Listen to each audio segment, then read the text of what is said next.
લિંબાયત મીઠી ખાડી ખાતે તંત્રની બેદરકારી, બોટની સુવિધા ન હોતા દર્દી દર્દમાં તડફડ્યો। સુરતના લિંબાયત વિસ્તારમાં આવેલા મીઠી ખાડીમાં રેમાન નામના વ્યક્તિની તબિયત બગડી હતી।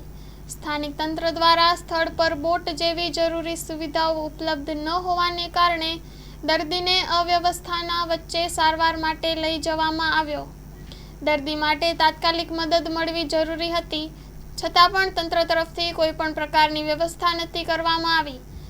એમ્બ્યુલન્સનો સ્ટાફ સમયસર સ્થળ પર પહોંચી ગયો હતો, પરંતુ દર્દીને એમ્બ્યુલન્સની સુવિધા પહોંચાડવામાં 30 મિનિટનો સમય વેડફાયો, કારણ કે જગ્યા એવડી અપ્રવેશ્ય હતી કે જ્યાં સુધી બોટ વિના પહોંચી શકાય એમ ન હતું। Story report by Haresh Rajput, Surat.